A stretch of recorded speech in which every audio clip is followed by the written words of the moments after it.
Ouais, bonsoir pour tout le monde, pour tous ceux qui nous suivent actuellement. Nous allons aborder un terme ce soir, cet après-midi. C'est celui de savoir comment devenir enfant de Dieu. Maintenant, à la lumière des Écritures, nous voulons également comprendre ce que dit Dieu, contrairement par rapport à ce que tout le monde peut dire. Par-ci et là, on dit, on peut devenir enfant de Dieu de plusieurs moyens.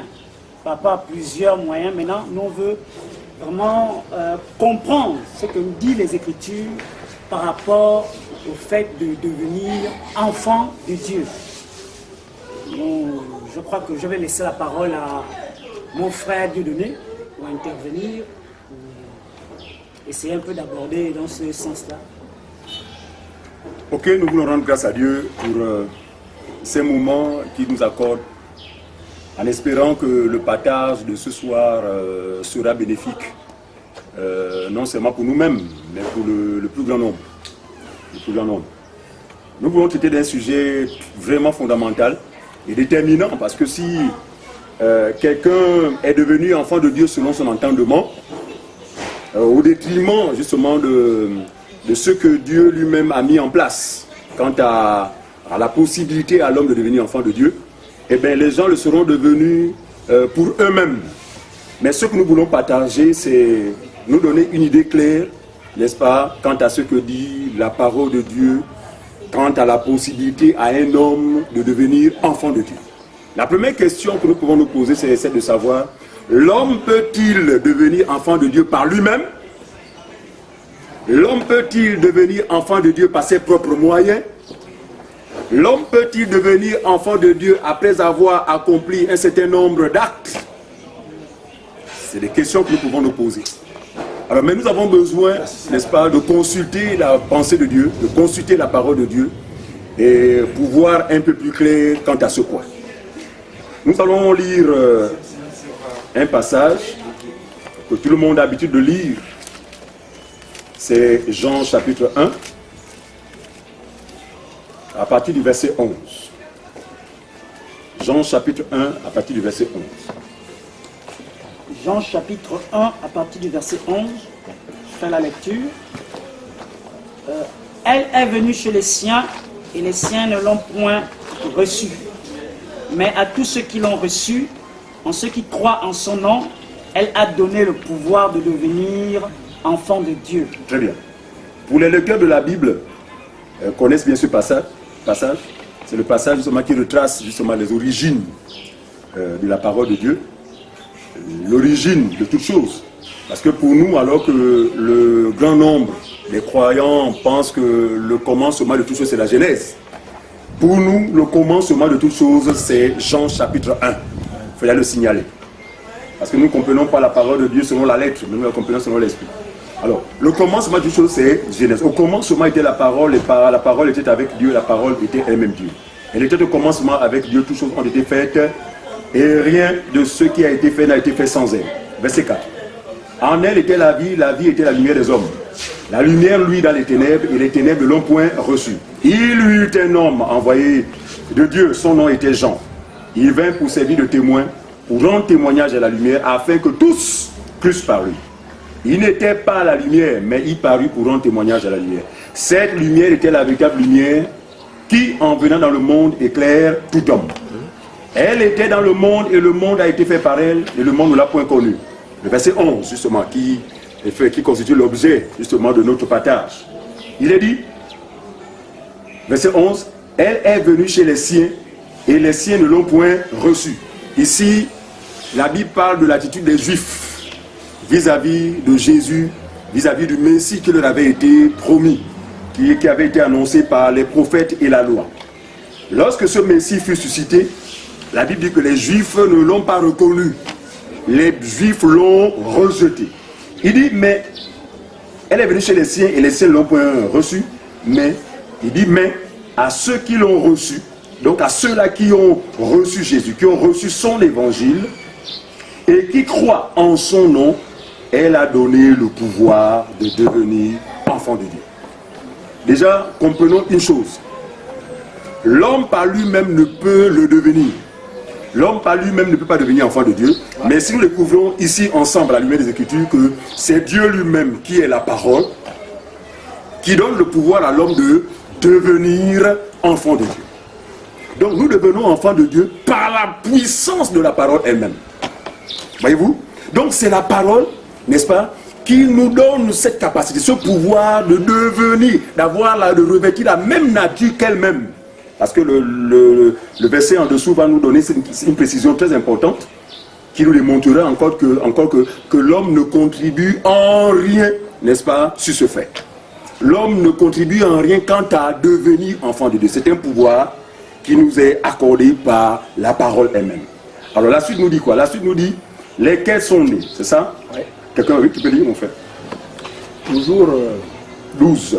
Jean chapitre 1. Là nous sommes au verset 12. 12. Très bien. Verset 12.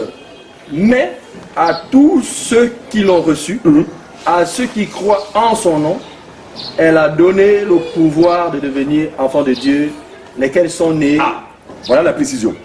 La Bible dit lesquels sont nés. Ici, la parole veut révéler en fait la nature ou encore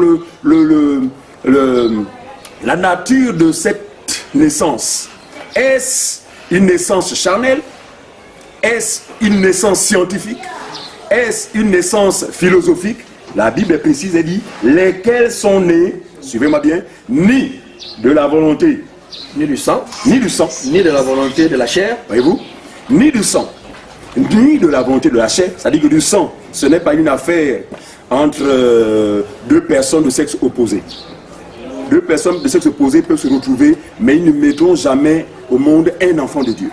Ni de la volonté de l'homme. C'est-à-dire que ce n'est pas une décision, n'est-ce pas, que quelqu'un pourrait prendre pour devenir enfant de Dieu, comme on le voit si bien dans les milieux religieux où règne l'apostasie, où on nous a fait croire jusque-là que le pouvoir de devenir enfant de Dieu dépendait d'une décision que quelqu'un pouvait prendre.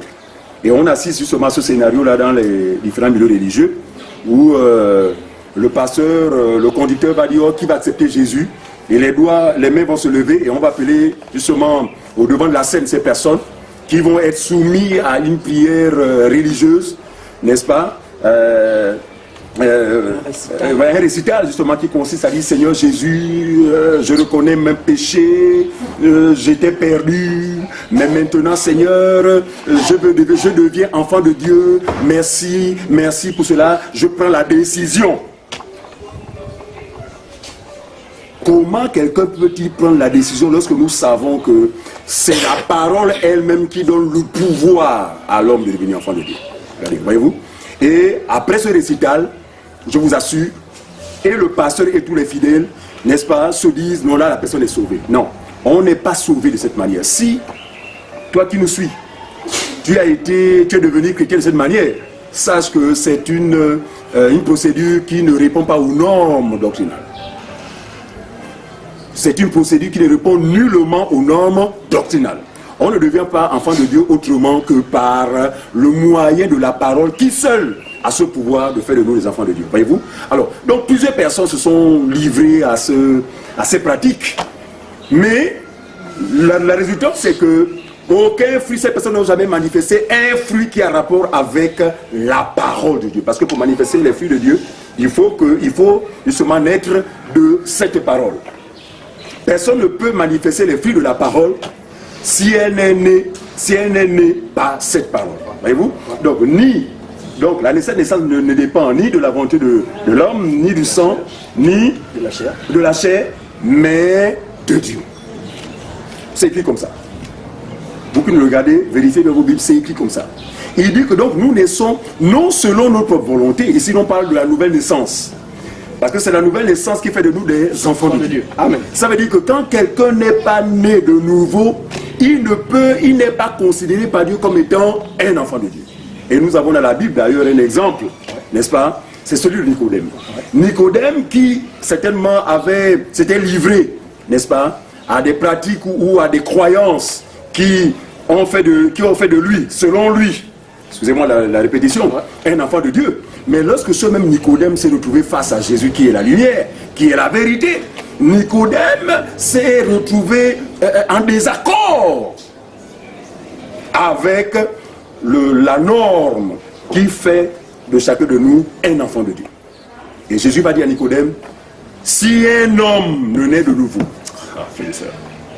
c'est des passages que les gens lisent dans les assemblées, mais ils sont peu justement à mesurer la portée de ce passage. Il dit si un homme, qui qu'il soit, que tu sois roi, que tu sois prince, que tu sois bishop, que tu sois, je sais pas moi, super homme, c'est pas moi, aujourd'hui on a des milieux religieux, des super hommes, des prétendus super hommes, avec des noms mystificateurs, avec des titres mystificateurs. Mais ce que je veux dire, que quel que soit ce que l'on est, si un homme ne naît de nouveau, il ne peut voir le royaume de Dieu. Ah, frère, ce sont des questions, frères et sœurs. C'est une déclaration vraiment qui a qui a vraiment de l'importance. Dans la mesure où, sans cette expérience, il n'y a pas de vie chrétienne. Combien de personnes dans les assemblées ont eu part par la grâce de Dieu à cette expérience? Ils sont devenus soi-disant chrétiens, mais selon des dispositions humaines. Donc pour Dieu, Dieu ne les connaît absolument pas. Parce que Dieu ne connaît que ceux-là qu'il a lui-même engendrés. Que voulons-nous dire? Le Seigneur Jésus engendre les véritables enfants de Dieu par sa propre parole. On peut le vérifier, s'il vous plaît, avant de passer la parole aux uns aux autres. On peut le vérifier dans Jacques chapitre 1, verset 18. Voilà. Jacques chapitre 1 verset 18, que c'est qui la page. Je lis la parole de Dieu dans Jacques en son chapitre 1 au verset 18. Oui. La Bible nous dit ceci. Oui. Il nous a engendrés selon sa volonté par la parole de vérité, afin que nous soyons en quelque sorte des prémices de ses créatures. J'aime cette précision. Il dit, il nous a engendrés selon sa volonté. Frères et sœurs, que ce soit clair pour vous qui nous regardez, pour nous-mêmes, frères, que ce soit clair, que l'homme ne naît pas de nouveau selon sa propre volonté ou selon son aspiration. L'homme ne naît pas de nouveau selon son désir, mais l'homme naît de nouveau selon la volonté de Dieu. C'est-à-dire que c'est Dieu, n'est-ce pas, qui selon lui-même, selon son plan préétabli, qui permet cette expérience dans la vie d'un individu. Voyez-vous? Il dit, il nous a engendrés, frères et sœurs. Il nous a engendrés par la parole de la vérité. Si vous avez reçu un évangile, frères et sœurs, notez bien cela. Un prétendu évangile, mais qui n'est pas l'évangile de la vérité, parce que pour nous, il n'y a pas deux évangiles, il n'y a qu'un seul évangile. Paul dit, si quelqu'un vient vous prêcher un autre évangile, s'écartant de celui que nous vous avons annoncé, que celui-ci soit anathème. Il ne s'arrête pas là, frère. Il dit même lorsqu'un ange descendait du ciel, pour apporter un évangile qui s'écarte de celui que nous vous avons prêché, que cet ange soit anathème. Mais pourquoi Paul met autant de mise en garde? Pourquoi ces garde-fous autour de l'évangile?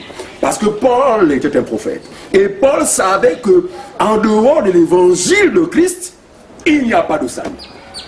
En dehors de l'évangile de la vérité, il n'y a pas de salut, même quand on peut prétendre être sauvé. Je rends grâce à Dieu de ce que j'ai été de ceux-là qui a peine une récitation. Voilà. J'ai pu être un enfant de Dieu. Et pour moi, ce que j'étais devenu a été confirmé par le fait qu'effectivement, je prenais part à pas mal d'activités.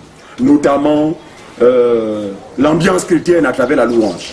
Ouais, je crois que quand je parle, ceux qui me regardent me connaissent dans Libreville. J'ai été une star gospel, qui pour moi, tous sont des païens. Parce que la louange à Dieu n'a rien à voir avec des mélodies. L'adoration à Dieu n'a rien à voir avec des mélodies. L'adoration ici, c'est quoi? C'est ce que dit Paul en Romains chapitre 12. C'est ce que nous sommes devenus, c'est-à-dire que Dieu a fait de nous des sacrifices vivants, c'est agréable. Donc l'adoration commence par cette vérité-là. Ça veut dire que quelqu'un pourrait avoir une belle voix, une voix de rossignol, mais aussi longtemps que ta vie n'est pas devenue un sacrifice, en ce sens que tu n'es pas passé par la mort de la croix, parce que par la foi en Jésus-Christ, frère, nous passons par la même expérience que la personne de Dieu. Et à partir de ce moment-là, tout ce que l'on pourrait faire sera, aux yeux de Dieu, un parfum de bonne odeur. Voyez-vous? Alors, il nous a engendrés par l'évangile de la vérité. Quel évangile as-tu écouté pour que tu te prennes pour un enfant de Dieu? Sur quelle base affirmes-tu que tu es un enfant de Dieu? La Bible est claire. Seul l'évangile de la vérité est capable d'engendrer des enfants de Dieu. Voyez-vous? Mais c'est quoi l'évangile de la vérité? Je ne vais pas monopoliser la parole, mais je vais la passer aux uns aux autres, tout en allant dans ce sens. Alors donc, je donne la parole à un de mes frères. Oui, je bénis le Seigneur. Merci, mon frère Dédé, de m'avoir passé la parole. Justement pour continuer dans le thème, la thématique que nous sommes en train de débattre, nous parlons comment peut-on faire pour devenir enfant de Dieu. Il faut le dire que le frère l'a déjà dit, ça ne dépend d'aucune volonté humaine de devenir enfant de Dieu. Ça ne dépend pas de toi, ça ne dépend pas de moi. C'est vrai, nous pouvons regarder et assister aujourd'hui, voir beaucoup des hommes qui font beaucoup d'efforts, c'est-à-dire qui sont zélés, c'est-à-dire dans l'activisme, pensant peut-être que c'est en cela qu'ils pourront devenir enfants de Dieu et qu'ils seront favorables et agréables devant Dieu. Mais nous disons que ce n'est pas ça la méthode qu'il faut pour que nous soyons enfants de Dieu. Et nous l'avons vu tout à l'heure, la Bible dit que c'est la parole elle-même qui nous a donné le pouvoir de devenir enfants de Dieu. Donc aujourd'hui, frères et sœurs, il n'y a pas d'autre route, il n'y a pas 1000 chemins pour devenir enfant de Dieu. Ce n'est pas le fait qu'aujourd'hui, dans l'Assemblée, tu as peut-être des responsabilités qu'on t'a confiées. Ce n'est pas peut-être parce que vous avez, comment je peux dire, vous êtes dans un domaine, parce qu'il y a maintenant beaucoup de domaines, département de chantre, département de ceci, département de ça, qui peut faire en sorte que tu es un enfant de Dieu. Non, nous avons dit que ça ne dépend pas d'une volonté humaine. Devenir enfant de Dieu, c'est Dieu lui-même qui décide de te faire que toi tu deviennes son enfant. Très bien. Donc il est souverain, ça dépend de la souveraineté de Dieu et non pas par un homme. Alors, la nouvelle naissance, c'est en Jésus-Christ, c'est-à-dire au travers de sa parole. Si nous parlons de la nouvelle naissance aujourd'hui, ça veut dire que quelque part, il y a d'abord une naissance que chacun de nous a eue, c'est-à-dire la naissance d'où un homme et une femme sont allés, d'où nous sommes sortis. Ça, c'est une naissance. Or là, ça, c'est la naissance purement charnelle. Là, nous voulons parler de devenir enfant de Dieu. Voyez-vous, bien-aimés, il y a beaucoup... Dieu a créé les hommes, Dieu nous a créés, mais est-ce que tous ces hommes-là que nous sommes tous des enfants de Dieu? C'est la question qu'il faut se poser. Est-ce que le fait que nous sommes là, nous sommes les enfants de Dieu? Mais nous devons comprendre une chose, que ce qui peut faire que nous devenons les enfants de Dieu, c'est la parole de Dieu. Au moyen, n'est-ce pas, de l'évangile qui est prêché. C'est cet évangile-là qui nous amène à être des enfants de Dieu. C'est pourquoi aujourd'hui, toi, mon frère, ma soeur qui te dit que tu es peut-être enfant de Dieu, c'est quelle sémence qui t'a enfanté? Tu as écouté quelle sémence? Tu as écouté quelle parole? Parce que nous allons prendre une écriture dans Éphésiens chapitre 1 au verset 13. Si quelqu'un a la page, il peut nous aider rapidement. Pour savoir un peu, c'est sur quelle base toi tu es devenu enfant de Dieu, c'est sur quelle base l'autre est devenu enfant de Dieu. Parce que tout le monde aujourd'hui se réclame enfant de Dieu. D'autres disent, oh non, c'est moi l'homme de Dieu. C'est tel quel homme de Dieu. C'est souvent des expressions que nous avons souvent coutume d'entendre. Homme de Dieu. Mais qui est homme de Dieu, qui n'est pas homme de Dieu? Sur quelle base dit-on que nous sommes enfants de Dieu? Sur quelle base dit-on que nous sommes hommes de Dieu? Nous allons écouter cette écriture de Éphésiens chapitre 1 au verset 13. Il est écrit, Éphésiens chapitre 1, le verset 13. En lui, vous aussi, après avoir entendu la parole de la vérité, l'évangile de notre salut, en lui vous avez cru et vous avez été scellés du Saint-Esprit qui avait été promis.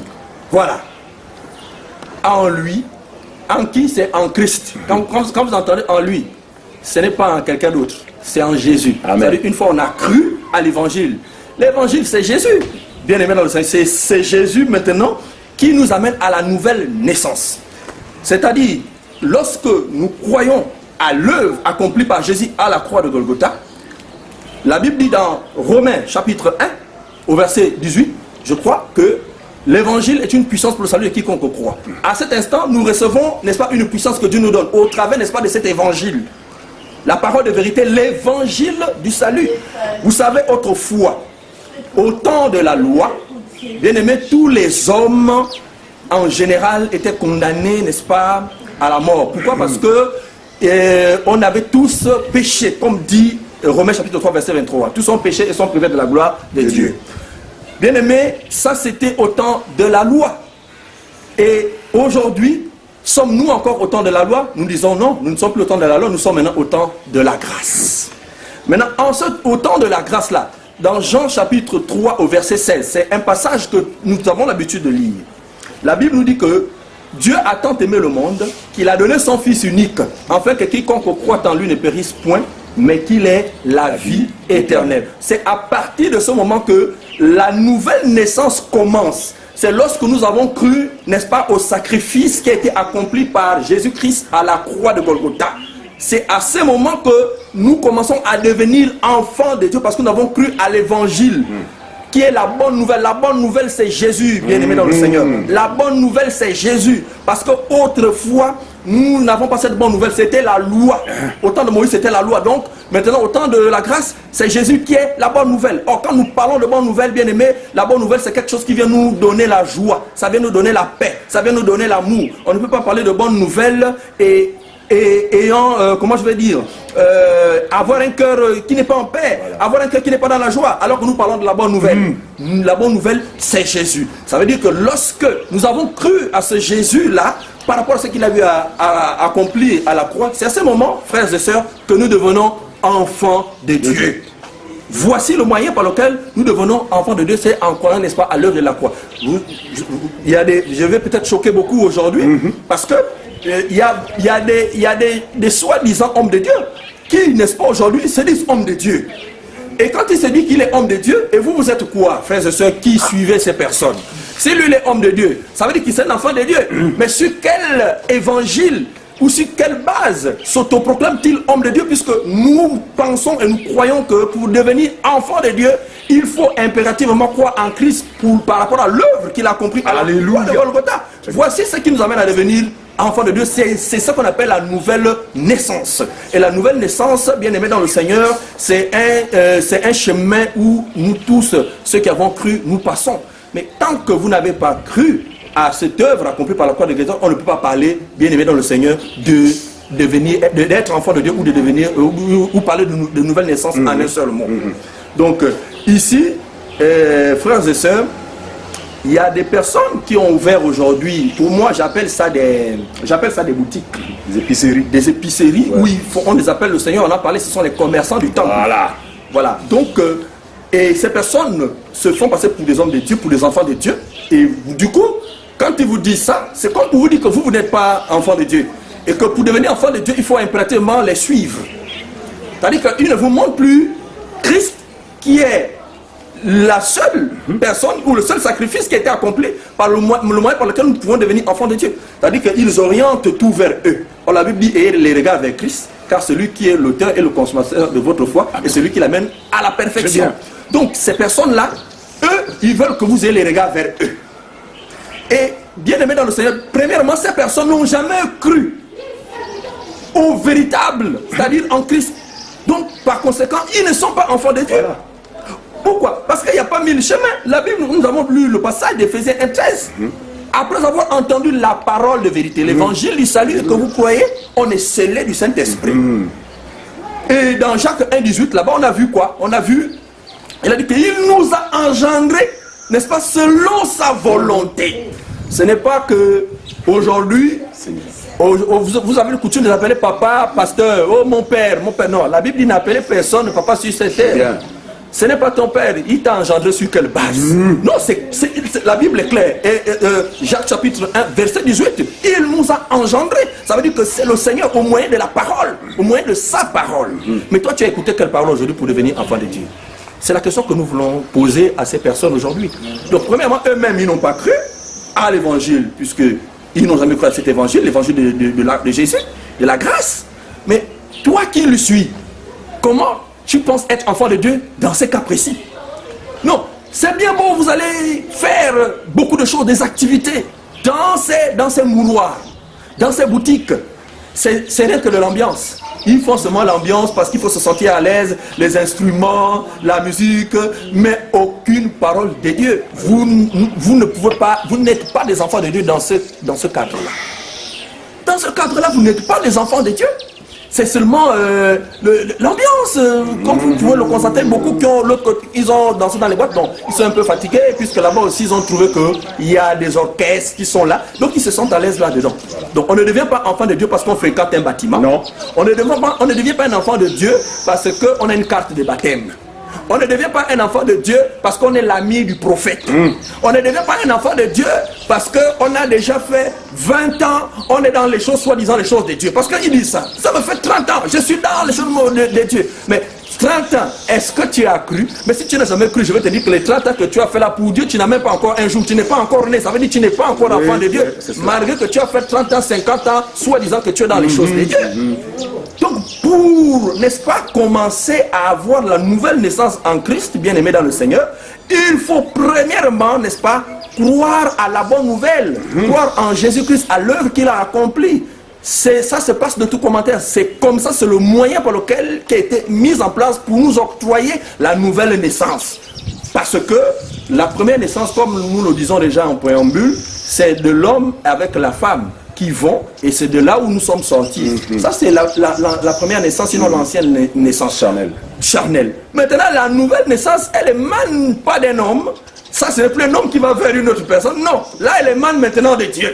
Et quand on parle de Dieu, frères et sœurs, c'est la souveraineté. C'est-à-dire, c'est lui-même qui décide de faire de toi son enfant. Ce n'est pas parce que tu as des bonnes motivations. Voilà. Ce n'est pas parce que tu es gentil.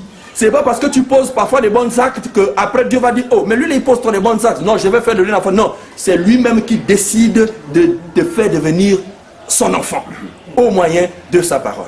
Donc, pour ne pas trop monopoliser la parole, il y a beaucoup de choses à dire. Je vais passer la parole à mon frère Fabrice, qui a certainement encore beaucoup de choses à ajouter. Et justement, avant de passer la parole à Fabrice, je voudrais simplement rappeler vraiment les points saillants de notre thème.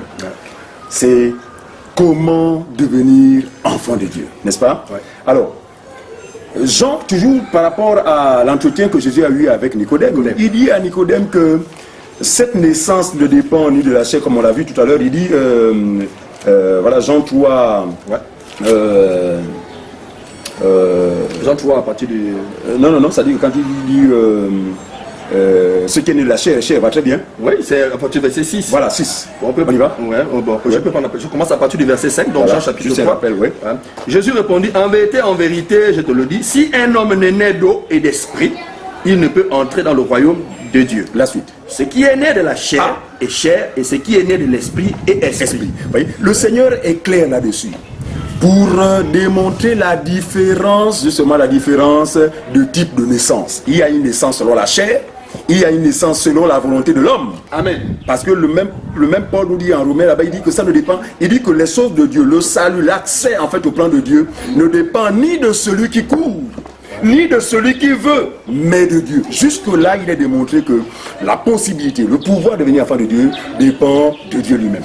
Maintenant, si quelqu'un aspire à devenir enfant de Dieu, un seul conseil, c'est vous exposer à l'évangile de la vérité. Ici, l'évangile de la vérité, frère, c'est l'évangile de la grâce de Dieu. Amen. Un évangile qui n'est pratiquement pas prêché là dans les milieux religieux où les gens prétendent être de Christ. Les gens prêchent un évangile bizarre, un évangile tronqué, un évangile qui a servi le peuple au lieu de l'affranchir. Voyez-vous? Alors, donc c'est l'évangile de la vérité là, n'est-ce pas? Parce que nous savons qu'ils sont peu qui prêchent cet évangile unique, mais il en existe néanmoins. Donc si le Seigneur vous fait la grâce de rencontrer ces personnes-là, et prêtez-vous à écouter cet évangile qui suscitera la foi dans votre cœur. Amen. Et c'est là que commence justement le processus qui vous permettra de devenir enfant de Dieu. Alors je passe la parole à Fabrice. Nous disons déjà gloire à Dieu pour tout ce que les frères ont eu à dire. Et je veux dire ici que, en fait, on a l'impression que c'est un nouveau message pour le commun des hommes. On a l'impression que c'est pour la première fois qu'on entend ça. Mais nous disons ici que tout ce que Dieu a écrit pour notre instruction, c'est dans ce livre qui est la Bible. Mais nous disons que la Bible, ce n'est pas ça la parole de Dieu. C'est l'explication de la lettre qui est la parole de Dieu. La Bible déclare que la lettre tue, l'esprit vivifie. Alors, devenir enfant de Dieu, comme disaient les frères, ne dépend pas d'un homme, ne dépend pas un récital. Voilà. Tous, devenir enfant de Dieu dépend de Dieu lui-même. Alors, les frères on pouvait parler d'être engendré. Quand on a engendré, lui qui est pur, s'il nous a engendré, ça veut dire qu'on a l'identité de notre maître. Même nature. Claire. On a sa nature. Je voudrais parler ici, la Bible déclare que dans toujours le livre de Jean, voilà, voici ce que dit la parole. Cet homme, Nicodème, dont les frères étaient en train de parler, la Bible nous dit que cet homme était un docteur de la loi. Non. Mais ce docteur de la loi ne connaissait pas comment faire pour devenir enfant de Dieu. Il est venu la nuit voir Jésus, discrètement bien sûr. Parce que comme tous ces docteurs, si vous voulez être enseigné, venez tout simplement par la grâce du Seigneur. Vous dites aux frères, à ceux-là que Dieu a envoyés pour vous enseigner. Vous pouvez également être comme des Nicodèmes, vous venez discrètement. Voilà. Amen. Disons C'est un appel. ici que Dieu dit, il dit à Nicodème que cela ne... Nicodème pose la question, comment faut-il le faire? Est-ce que je vais encore entrer dans le ventre de ma mère pour devenir enfant de Dieu? Jésus répond à Nicodème, dit que non, pour devenir enfant de Dieu, c'est là, ça ne se passe pas comme ça. Ça ne se passe pas comme ça. Comme le commun des hommes on peut l'illustrer maintenant par ce mécanisme qu'ils font dans des milieux religieux. Il faut répéter après moi, répéter ceci, répéter cela. Alors, je voudrais dire ici que tous ceux-là qui ne croient pas à cet évangile du salut, alors, la Bible est claire ici, je voudrais lire. Ouais, oui. Frère, si vous pouvez lire. Jean 3, 17. On parle de cet évangile. Jean 3, 17, verset 17. 18. Il est écrit, Dieu en effet n'a pas envoyé son Fils dans le monde pour qu'il juge le monde, mais pour que le monde soit sauvé par lui. Le verset 18. Celui qui croit en lui n'est point jugé, mais celui qui ne croit pas est déjà condamné parce qu'il n'a pas cru au nom du Fils unique de Dieu. Alors, celui qui croit en lui n'est point jugé. Donc, celui qui croit à cette bonne nouvelle du royaume, nous parlons ici de la nouvelle naissance, qui n'émane pas de l'homme, mais qui émane de Dieu. Et lorsqu'on parle que quelqu'un est né de nouveau, on peut le voir également dans le livre de 2 Corinthiens 5 au verset 17. On dit que celui qui est en Christ, c'est celui qui est devenu un enfant de Dieu. On dit les choses anciennes sont passées. Et voici que toutes choses sont devenues nouvelles. Et nous disons ici que cela ne vient pas de l'homme, évidemment. C'est précis. Cela vient, c'est le don de Dieu. Alors, donc, nous disons ici que pour devenir enfant de Dieu, ce n'est pas... Moi, j'ai été longtemps dans certains systèmes religieux qui n'ont rien à voir avec le Seigneur. J'étais, soi-disant, intercesseur. Alors que, vraiment, ça n'a rien à voir avec le Seigneur. Donc, longtemps, depuis mon jeune âge, mais ça n'a rien à voir. Nous voulons, à la lumière des Écritures ici, l'homme ne peut pas décider lui-même de devenir enfant de Dieu. Ce n'est pas possible. C'est Dieu lui-même qui nous accorde cette grâce de le devenir. On dit bien le verset dont les frères ont lu, on dit lesquels ils sont nés, ni de la chair ni du sang. Ouais. Je voudrais répéter, mais dire déjà que dans le livre de Corinthiens, on nous parle bien que celui qui est né de nouveau, il n'est plus redevable aux choses de la chair. Il n'est plus redevable. C'est une vie. Souvent les gens disent, je suis chrétien, je vis la vie chrétienne. Ils ne comprennent pas que c'est la vie chrétienne. Vivre la vie chrétienne, c'est quoi? On ne la vit pas de nous-mêmes, c'est pas un mécanisme, non. Ce n'est plus nous. C'est Dieu qui œuvre en toi. Yes. C'est Dieu qui te conduit. C'est pourquoi l'apôtre Paul peut dire que ce n'est plus moi qui vis, mais c'est Christ qui vit en moi. Donc nous devons comprendre cela. Nous devons comprendre qu'aujourd'hui, il faut que les gens écoutent l'évangile véritable, l'évangile tronqué. La Bible déclare que l'heure vient et est déjà venue où les vrais adorateurs.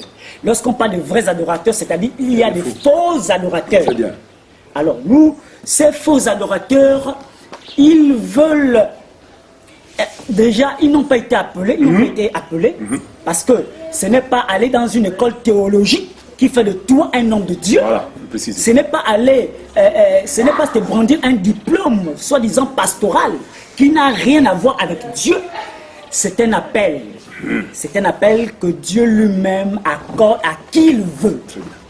Donc, nous parlons ici de la nouvelle naissance. Pour ceux-là qui nous écoutent, vraiment par la grâce de Dieu et par les compassions de Dieu, il faut comprendre qu'aujourd'hui, on assiste à des dérives. Comme l'apôtre Paul pouvait dire qu'il y a des gens qui vous troublent et qui veulent renverser l'évangile de Christ.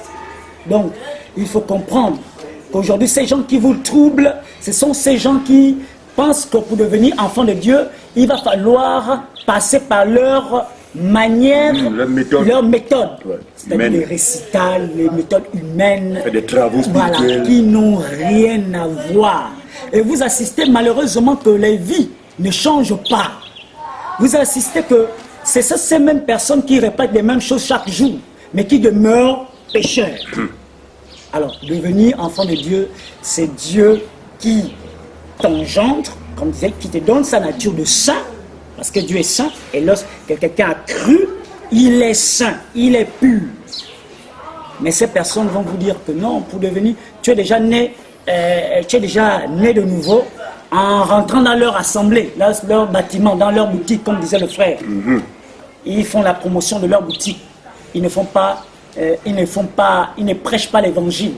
L'apôtre Paul n'avait jamais prêché sa personne. Les apôtres disaient que nous ne nous prêchons pas nous-mêmes, mais nous prêchons Christ. Donc, c'est la parole qui nous engendre. C'est la parole qui fait de nous des enfants, des fils du royaume. Amen. Donc, vraiment, par la grâce du Seigneur, c'est ce dont nous voulons partager aujourd'hui.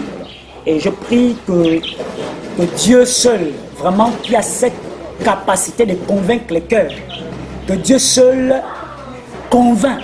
Parce que même avec nos mots, nous ne pouvons pas convaincre. Nous disons que la parole est toute puissante. Elle se suffit elle-même pour transformer les vies. Je ne sais pas si les frères ont autre chose à ajouter. Justement, j'ai retenu un point dans l'intervention de mon frère Fabrice. Il dit que la vie chrétienne, c'est-à-dire que devenir enfant de Dieu, c'est un appel.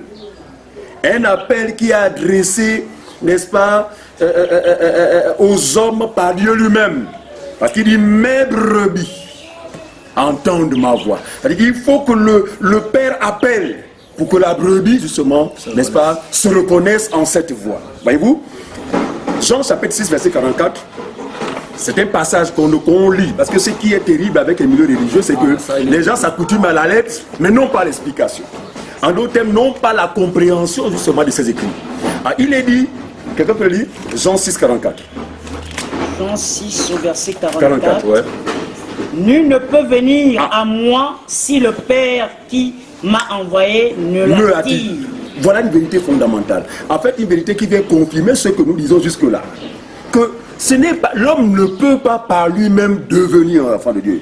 Dans la mesure où c'est le Père qui attire. Mais le Père attire qui? Le Père attire des brebis qu'il a lui-même connues avant la fondation du monde. Fait, pour nous, celui qui croit au Seigneur ne croit pas par hasard. Très bien. Celui qui croit au Seigneur, c'est quelqu'un en qui Dieu met ses dispositions parce qu'il les avait dans l'éternité. C'est pourquoi pour nous, frères et sœurs, ceux qui deviennent enfants de Dieu ne deviennent pas enfants de Dieu pour la première fois, pour parler comme ça. Mais ils sont en train de repartir, de revenir dans la maison dans laquelle ils étaient au commencement. Donc pour nous, c'est un retour à la maison. Voyez-vous? Donc, aussi vrai, aussi longtemps que le Père ne t'a pas appelé, même si tu prétends être devenu enfant de Dieu selon les moyens humains, tu ne l'es pas. Parce que ce n'est pas le Père qui t'a appelé. Même Jésus lui-même est soumis à ces dispositions. Ça veut dire qu'il n'accueille que ceux-là que le Père a dit. Il dit que personne ne peut venir à moi, le Fils, sans que le Père ne l'attire. Regardez. Un jeune homme très riche, c'est dans Matthieu 19, vint auprès de Jésus pour poser une question louable, une question salutaire. Et c'est une question justement que le plus grand nombre se pose. Comment faire pour être sauvé? En d'autres termes, comment devenir enfant de Dieu? Parce que le salut, c'est le fait de devenir enfant de Dieu. Amen. Parce que quand on le devient, on reçoit le Saint-Esprit qui fait de nous des enfants de Dieu. Amen. Celui qui n'a pas l'Esprit de Dieu ne lui appartient pas. C'est clair. Voyez-vous? Le jeune homme a pris une décision n'est-ce pas, venant de lui-même. Il voulait être sauvé et il a décidé que là, aujourd'hui, je vais être sauvé. Je vais profiter du passage de Jésus là pour être sauvé. Et il est venu vers Jésus. Que dois-je faire pour devenir enfant de Dieu ou bien pour être sauvé? Jésus va dire, mais est-ce que tu as observé le régime sous lequel, enfin, les lois du régime sous lequel vous êtes? Parce que ce jeune homme était sous la loi. Ce jeune homme était soumis à la loi de Moïse comme ses contemporains. Voyez-vous? Donc, Jésus dit qu'avant de parler de salut, est-ce que tu es capable, dans un premier temps, de respecter Moïse? Ce dernier va mentir. Il va dire, j'ai observé toutes ces choses depuis que je suis né. Lorsque nous savons, frère, que si un seul juif était capable d'observer la loi de Moïse, Jésus ne serait pas venu. Jésus a démontré que en milieu juif, aucune personne ne pouvait observer la loi parce que cette loi répondait, n'est-ce pas, à un principe. Le principe n'était pas de respecter 2, 3, 4 lois. Il fallait respecter la loi tout entière. Attention. Et veiller à ne pas violer une seule d'entre elles. Donc, celui qui mentait, selon la loi de Moïse, était considéré comme étant un fornicateur. Frère, aujourd'hui, on est choqué de voir des faux prédicateurs condamner les gens pour la fornication, ne sachant pas que leur désobéissance à l'évangile véritable est aussi coupable que la fornication. Voyez-vous? Alors, ce jeune homme va poser la question à Jésus. Jésus va dire, est-ce que tu as observé justement l'ensemble des lois? Il dit, j'ai observé tout cela depuis mon enfance. Et Jésus va dire, ok, ça c'est un fait. Deuxième étape, maintenant si tu veux devenir parfait, prends ce que tu as en ta possession, vends-le aux pauvres, et quand tu auras fini de vendre tout cela, viens sur moi. Voyez-vous? Mais le jeune homme va un moment s'arrêter pour dire, mais je suis quand même riche. Pour notre gouvernement, frères et sœurs, la richesse dont parle le Seigneur, dont le jeune homme est en possession, ce n'était pas les maisons, les cylindrés, comme les faux prédicateurs le font aujourd'hui, il fait quoi que sa bénédiction? Non. Le jeune homme était riche parce que la loi de Moïse était une richesse, et une richesse jusqu'à présent, pour le peuple juif. Jésus voulait simplement dire à ce jeune homme que, avec cette loi-là, il n'est pas possible pour toi d'être justifié. En d'autres termes, il n'est pas possible pour toi de devenir parfait. Maintenant, si tu veux devenir parfait, débarrasse-toi de cette loi. Voyez-vous? Le jeune homme, frères et sœurs, n'a pas été capable justement d'accepter une telle proposition. Ce qui s'est passé, c'est qu'il a fini par rebrousser chemin. La question que nous pouvons nous poser, pourquoi le jeune homme a rebroussé chemin? Il a rebroussé chemin parce que c'est un chemin sur lequel seuls les appelés, seuls ceux que le Père attire sont capables, sont capables d'emprunter ce chemin. Très bien. Donc il a fait demi-tour parce que ce n'est pas Dieu qui l'avait appelé, mais c'est lui-même qui a pris résolution en lui-même de chercher à être sauvé. Voyez-vous? Donc c'est suffisamment clair. Le salut ne dépend pas de l'homme. Et je vais lire ce passage avant de passer la parole à mon frère, en estimant que nous avons encore du temps. N'est-ce pas?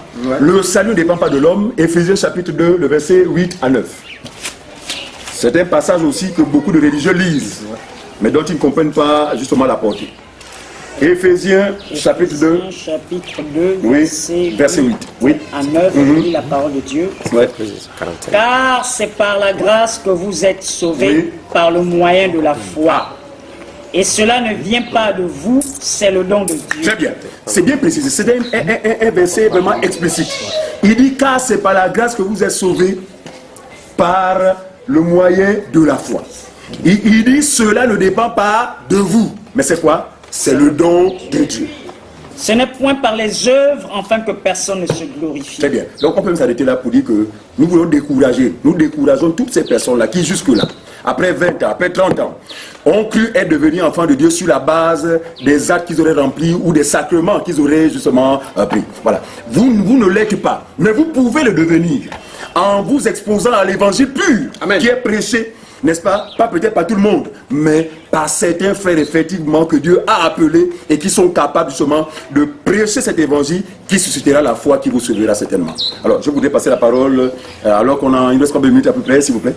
10 minutes, ok, très bien. Je crois que nous arrivons petit à petit au terme. Juste pour compléter, dire que quand nous parlons de devenir enfant de Dieu, c'est la même chose lorsque comment être agréable à Dieu, tout simplement. Parce que c'est celui qui est agréable à Dieu, c'est celui qui est enfant de Dieu. C'est pourquoi nous parlons de tout ça. Donc, on ne peut pas être agréable à Dieu en faisant des efforts personnels. Regardez comment beaucoup de personnes vous soumettent à des travaux spirituels, soit disant que c'est suite à ces travaux que vous allez être agréable à Dieu. C'est-à-dire, si tu ne fais pas ces travaux, si tu ne fais pas des jeûnes à répétition, tu ne peux pas être agréable à Dieu. Vous voyez, ça c'est un enseignement erroné, c'est un enseignement diabolique. Ça n'a rien à voir avec la parole de Dieu. Parce que les bontés de Dieu ne sont pas conditionnées par nos efforts que nous aurions à faire. Dieu ne nous aime pas parce que nous prions. Dieu ne nous aime pas parce que nous disons, soi-disant, nous allons à l'église. Dieu ne nous aime pas parce que nous faisons du bien peut-être aux autres. Non. Dieu nous aime tout simplement comme nous sommes, comme il nous a créés. C'est pour dire que nous n'avons pas besoin de faire des efforts pour plaire à Dieu. Mais nous disons que lorsque nous avons cru à l'évangile de la bonne nouvelle qui est Jésus-Christ, il y a une puissance que Dieu nous envoie. Et cette puissance transforme radicalement nos vies. Ça veut dire que nous ne pouvons plus vivre comme avant. C'est impossible. Nous ne disons pas que le fait d'être sauvé par grâce, maintenant nous sommes libres à vivre tout bonnement, n'est-ce pas, dans les choses que nous décrions aujourd'hui. Ce n'est pas possible. Ça veut dire qu'une personne qui prétend avoir la grâce et de vivre de cette manière n'a pas reçu la grâce. Parce que si tu as reçu la grâce, ça veut dire que la grâce de Dieu nous enseigne. Donc si la grâce nous enseigne, ça veut dire que nous avons maintenant une nouvelle manière de vivre, sinon un nouveau mode de vie. Oui. Nous ne pouvons plus vivre comme notre vie ancienne.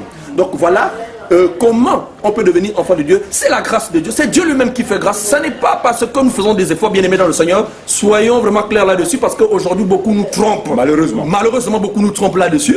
Que si vous voulez être des enfants de Dieu, bien sûr vous voulez avoir l'approbation de Dieu, vous devez faire des efforts. C'est pourquoi il vous donne des listes, des prières. 2 heures du matin, tu te réveilles. À midi, tu dois faire ça pour que tu sois approuvé de Dieu. C'est archi faux. Bien aimé, ça ne dépend pas de tout ça. C'est la souveraineté, c'est la bonté de Dieu. C'est pourquoi il dit dans sa parole, mon juste vivra. Donc le juste, celui c'est Dieu qui te fait juste. Il dit mon juste vivra par la foi. Si tu es juste aujourd'hui, mon frère, ce n'est pas parce que tu es bien. Ce n'est pas parce que tu poses des bons actes. Si tu es juste, Dieu a décidé que tu sois juste. C'est comme ça. Amen. Donc voilà, nous sommes arrivés presque à la fin. Il y a certainement des petites questions qui peuvent survenir. Si on a encore le temps avec la bénédiction des frères, s'il y a du temps là-bas. Maintenant, s'il n'y a plus du temps, le frère peut-être combien de minutes. Ce que je peux encore ajouter, c'est dire que la Bible nous dit ici que l'Église est bâtie sur le fondement des apôtres et des prophètes. Donc il n'y a pas 2 messages, il n'y a pas 3 messages, il n'y a pas 4 messages. Il y a un seul message, un seul évangile. L'évangile de la grâce. Il dit allez par tout le monde et annoncez la bonne nouvelle de la grâce de Dieu. Alors les apôtres l'ont dit également. Je vais prendre 1 Corinthiens 3, verset 10. Oui. 1 Corinthiens 10. 1 Corinthiens 3, verset 10. 1 Corinthiens 3, 10. Selon la grâce de Dieu qui m'a été donnée, j'ai posé le fondement comme un sage architecte. Et un autre bâtit dessus, mais que chacun prenne garde à la manière dont il bâtit dessus. Oui, verset 11. Verset 11, car personne ne peut poser un autre fondement que celui qui a été posé, savoir Jésus-Christ. Alors, personne ne peut poser un autre fondement que celui qui a été posé. Lorsque nous venons, nous répétons ce que nos prédécesseurs ont déjà dit.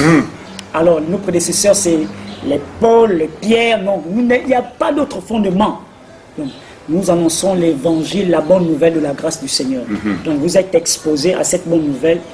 Vraiment, nous croyons qu'en écoutant l'évangile de la grâce, Dieu, il va se faire quelque chose. Quelque chose va se faire dans vos vies. Alors, nous sommes au terme. Je crois que nous allons conclure certainement en remerciant le Seigneur qui a permis que nous puissions vraiment partager ce thème. Nous allons remercier le Seigneur pour ce temps. Juste rappeler, vous donner nos contacts.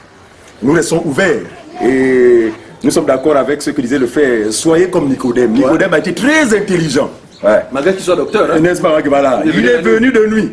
Donc nos portes sont ouvertes pour vous accueillir. Venez, n'ayez pas honte, le Seigneur vous fera grâce. Alors donc nous répondons, je réponds au 06 10 01 05. Je reprends 06 10 01 05. Le frère Clément. 07 90 72 69. 07 90 72 69. 02 27 67 09. 02 27 67 09. Très bien, donc que Dieu vous fasse grâce et à une prochaine vidéo si Dieu le permet. Que Dieu vous bénisse.